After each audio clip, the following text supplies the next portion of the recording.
En réalité, gagner de l'argent en bourse n'est pas quelque chose d'extraordinaire.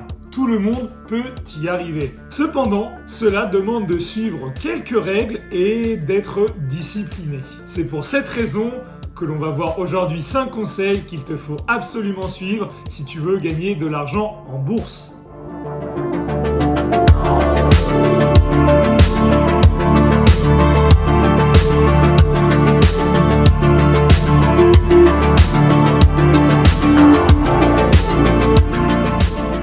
Bonjour à tous, bienvenue sur la chaîne de l'éducation financière, la chaîne qui parle d'investissement et de la gestion de l'argent au sens large. N'hésite pas à t'abonner à la chaîne si ce sont des domaines qui t'intéressent, je sors une vidéo tous les samedis. Ne perdons pas de temps et passons directement au premier conseil. Privilégier l'investissement au trading. La plupart des gens qui s'intéressent à la bourse vont s'intéresser dans un premier temps au trading, car c'est effectivement un moyen séduisant de pouvoir gagner de l'argent en bourse. Mais en même temps, c'est un moyen qui est très risqué. Dans la conscience collective, le trading et l'investissement sont deux choses similaires, alors qu'en réalité, ils n'ont pas grand-chose à voir, et c'est ce qu'on va voir tout de suite. Leur principale différence réside dans l'horizon de temps du placement. Le trader va avoir une démarche spéculative, c'est-à-dire qu'il va investir son argent sur un laps de temps qui est très court. Cela peut être une heure, quelques heures, voire même une journée. Et c'est par exemple ce qu'on va appeler du day trading, c'est-à-dire qu'on va placer de l'argent sur une ou plusieurs actions par exemple le matin et la revendre dans le journée en espérant faire une belle plus-value. C'est une pratique qui est très complexe et très risquée et c'est pour cette raison qu'il y a de nombreux débutants en bourse qui vont se casser littéralement les dents en faisant du trading. Par exemple, un des traders les plus connus en France est Jérôme Kerviel. A contrario, l'investisseur va lui avoir un horizon de temps de placement de moyen long terme. C'est-à-dire qu'il va, par exemple, acheter une action aujourd'hui, la détenir pendant plusieurs mois, plusieurs années, voire même plusieurs décennies. Cela afin, par exemple, d'engranger les dividendes ou d'avoir une plus-value sur son action sur du long terme. Libre à lui, par exemple, d'effectuer des arbitrages sur son portefeuille d'actions, c'est-à-dire au bout, par exemple, d'un certain nombre d'années, les fondamentaux de l'entreprise Orange ont changé et du coup revendre cette action. Un des investisseurs les plus connus sur cette planète est Warren Buffett. J'imagine que vous en avez déjà entendu parler. Deuxième conseil, avoir sa propre stratégie d'investissement. La quête de la stratégie magique pour gagner de l'argent à coup sûr en bourse est malheureusement vouée à l'échec. Tout simplement parce que la stratégie magique n'existe pas. Sinon, tout le monde serait milliardaire. Votre stratégie doit être pensée en fonction de votre profil d'investisseur. Cette stratégie doit respecter plusieurs critères personnels. Cette stratégie doit respecter votre situation financière, votre capacité à gérer vos investissements, le temps que vous êtes prêt à dédier à vos investissements et, bien sûr, vos objectifs. Répondre à ces questions vous permettra de trouver la bonne stratégie. Enfin, votre bonne stratégie. Notamment savoir à travers quelle enveloppe fiscale vous allez investir en bourse. Un PEA, un compte titre ordinaire ou bien une assurance vie. Savoir si effectivement vous allez gérer vous-même vos investissements ou les déléguer. Notamment dans quels produits financiers investir. Des obligations, des actions de croissance, des actions à dividendes, des ETF et bien d'autres choses. Il faudra également déterminer l'horizon de votre investissement. Par exemple, 10, 15, 20, 30 ans. Il faudra également déterminer à quelle fréquence vous allez investir. Tous les mois, tous les 6 mois, tous les ans. Et cela en fonction, bien sûr, de vos objectifs et également de votre situation financière. Passons maintenant au troisième conseil. Investir dans ce que l'on connaît. Il est plus facile d'investir dans un secteur d'activité que l'on connaît ou que l'on maîtrise ou également d'investir dans des entreprises que l'on connaît. Par exemple, si vous travaillez dans un secteur d'activité, vous allez forcément être au courant des dernières nouvelles et vous allez pouvoir prendre des meilleures décisions d'investissement. Ce qui vous permet de mieux maîtriser les risques et également le potentiel de croissance. Bien sûr, vous ne pouvez pas connaître l'ensemble des secteurs d'activité et l'ensemble des entreprises qui peuvent néanmoins être intéressantes. C'est pour cette raison que je t'invite à toujours être vigilant quand tu tombes sur une nouvelle action qui a l'air intéressante.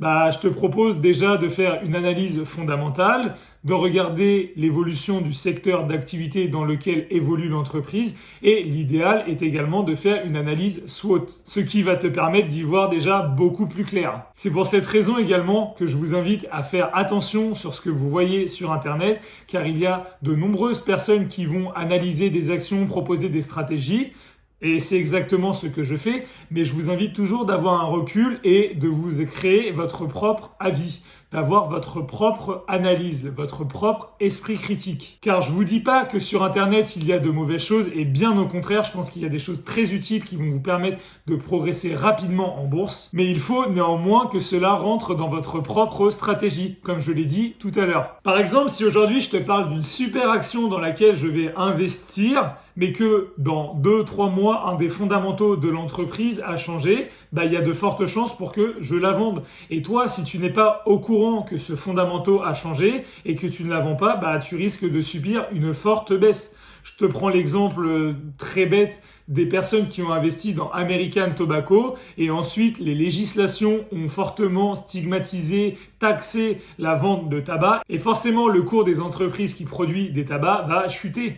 Et c'est pour ça que je vous invite toujours à bien analyser les actions dans lesquelles vous investissez. Le quatrième conseil que je vais vous donner aujourd'hui est d'avoir conscience de la volatilité des marchés. C'est peut-être un conseil qui paraît un peu évident, mais investir en bourse n'est pas quelque chose de linéaire. Il y a des fluctuations qui sont plus ou moins fortes et qui vont durer plus ou moins longtemps. Cela paraît assez logique, mais détrompez-vous car même les meilleurs peuvent en être piégés. Par exemple, on entend souvent dire après une chute de 20, 30, 40, 60%, que c'est le moment d'investir car ça ne peut pas tomber plus bas. On pourrait penser faire une bonne affaire comme quand on fait les soldes avec des moins 30, des moins 40, des moins 60%. Mais par exemple, si la situation macroéconomique a bien changé, une crise du Covid ou des choses comme ça, ou qu'il y a un des fondamentaux de l'entreprise qui a changé, il y a plus de chances que l'entreprise continue de plonger qu'elle rebondisse fortement. C'est le même schéma pour une entreprise qui va se payer cher.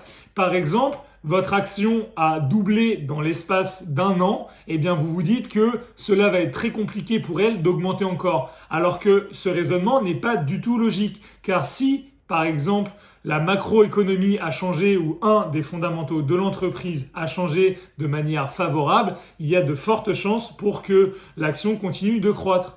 Et c'est pour cette raison que je vous invite toujours à analyser d'autres éléments car le prix de l'action en bourse n'est vraiment pas un élément significatif. Il faut regarder tout ce qu'il y a autour. Cinquième et dernier conseil, ne surtout pas négliger la diversification. C'est un point qui est primordial et bien trop souvent négligé. C'est un élément qui va te permettre de réduire ton risque. Pour ceux qui ne savent pas très bien ce qu'est la diversification, c'est le fait de posséder un certain nombre d'actions qui vont être différentes en fonction de certains critères que l'on va voir tout de suite. On dit souvent que pour avoir une bonne diversification, il faut avoir dans son portefeuille une vingtaine d'entreprises qui ne sont pas issues des mêmes critères. On va voir maintenant quels sont ces critères. Il faut également que dans votre portefeuille, il n'y ait pas une ou plusieurs actions qui soient trop prédominantes. Par exemple, si vous avez 20 actions dans votre portefeuille et que 3 de ces actions représentent 50% de votre portefeuille, honnêtement, la diversification n'est pas idéale. Comme je l'ai dit, il existe de nombreux axes de diversification pour votre portefeuille et pour choisir une action. La diversification par zone géographique, donc investir aux États-Unis, en Europe ou en Asie.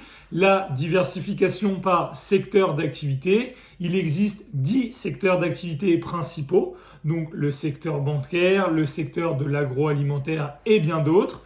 Ensuite, il va y avoir également la diversification par la taille de l'entreprise. Donc, est-ce qu'on est sur une small caps, une big caps ou bien d'autres? Comme je l'ai dit, en mixant l'ensemble de ces caractéristiques à travers une vingtaine d'actions dans ton portefeuille, tu devrais avoir une bonne diversification qui va te permettre de réduire ton risque. Car par exemple, si le secteur bancaire était amené à fortement diminuer en raison d'une bad news, eh bien, le reste de tes actions va continuer de croître et cela va pallier à la baisse de tes actions issues du secteur bancaire, ce qui est pas négligeable. Investir en bourse n'est pas une pratique courante dans notre pays et on voit clairement qu'on est en retard par rapport à d'autres pays qui vont investir fortement en bourse, comme par exemple les États-Unis. Je pense que la bourse est un des piliers qui va vous permettre de faire fructifier votre argent sur le long terme et vous permettre d'avoir une retraite ou bien une meilleure retraite. Si bien sûr tu respectes les règles du jeu que l'on a vues aujourd'hui et que tu restes discipliné. Si tu es débutant en bourse, j'espère que j'ai pu te donner des éléments de réponse grâce à cette vidéo. Si tu as des questions ou des commentaires, n'hésite pas à me le faire savoir et je me ferai un plaisir d'y répondre. Si tu as apprécié la vidéo et que tu as appris des choses, n'hésite pas à la liker, ça me ferait vraiment plaisir. Il est temps pour moi de te souhaiter une excellente journée et si tu as encore soif de connaissances boursières, je t'invite à regarder la vidéo qui se situe juste ici. À très bientôt, salut!